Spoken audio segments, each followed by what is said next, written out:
На внеочередной встрече Общественной палаты Ингушетии помимо самих общественников присутствуют и представители других организаций региона. С приветственным словом к собравшимся обратилась председатель Общественной палаты региона Лейла Амирханова, выразив благодарность за неимоверный труд во благо страны. 2024 год был насыщенным и плодотворным для Общественной палаты Республики Ингушетия.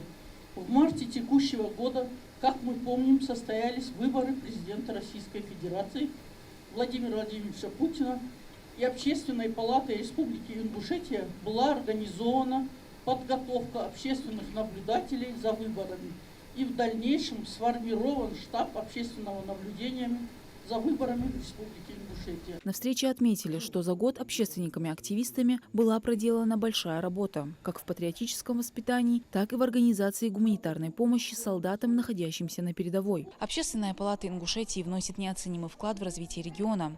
Она призвана обеспечить согласование общественно значимых интересов граждан, некоммерческих организаций и органов местного самоуправления для решения наиболее важных вопросов экономического и социального развития, защиты прав и свобод граждан, развития демократических институтов. Одним из тех, кто вошел в список общественников, проявивших себя, стал руководитель аппарата Общественной палаты Ингушетии Анзор Горчханов. Его наградили 2 раза, один из которых за подготовку и организацию проведения форума сообщества, прошедшего в Магасе в августе текущего года. Форум прошел довольно-таки очень успешно, в связи с чем Палата России, Московская палата, направила письмо в адрес главы Республики Ингушетия с просьбой поощрить общественников, которые принимали участие в данном форуме. Ну, одно из награждений сегодня – это вот как раз-таки благодарность главы.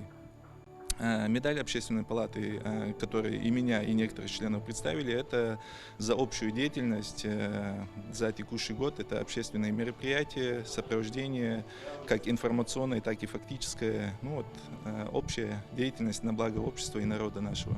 На мероприятие также пригласили артистов республики для того, чтобы задать веселый тон подведению итогов.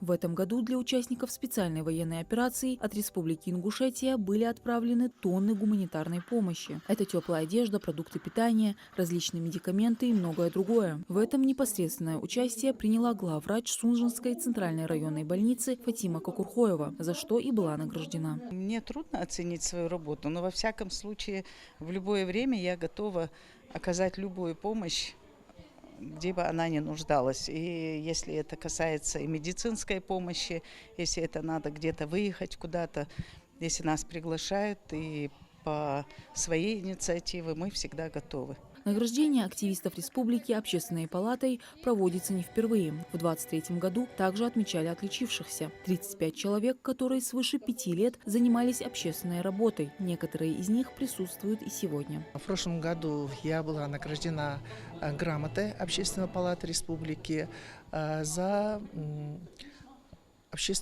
участие в общественно-политической жизни региона. Конечно, это кредит доверия, большой кредит доверия. Я занимаюсь не только благотворительностью, но и воспитанием нравственных ценностей подрастающего поколения. На мой взгляд, это очень важно. Гражданские принципы воспитывать у наших детей, чувство долга перед отчизной, то есть патриотическое воспитание подрастающего поколения и, конечно же, поддержка семей СВО, детей СВО. А на сегодняшней торжественной церемонии, как и в прошлом году, отметили более 30 человек. В списке как простые активисты, так и руководители фонда «За правду». Есть люди, которые впервые провели у нас конкурс, вот Богатырева Лейла Фусумнан. Мы ее удостоили. Человек не живет в республике, но приехала и сделала вот эту, конкурс этот сделал. Но люди разные. Здесь сегодня и учитель, и представитель партий, не буду называть, мы же Общественная палата. Ну и, конечно, мы хотим наградить артистов, которые всегда посвящают себя служению народу. Неоднократно подчеркивается, Общественная палата является лицом народа, а стремление оказать благо своей стране взращивает жителей республики стойкими, патриотичными и мудрыми гражданами. Мадина Цора, Маладгирия Хильгов, Магаз 24.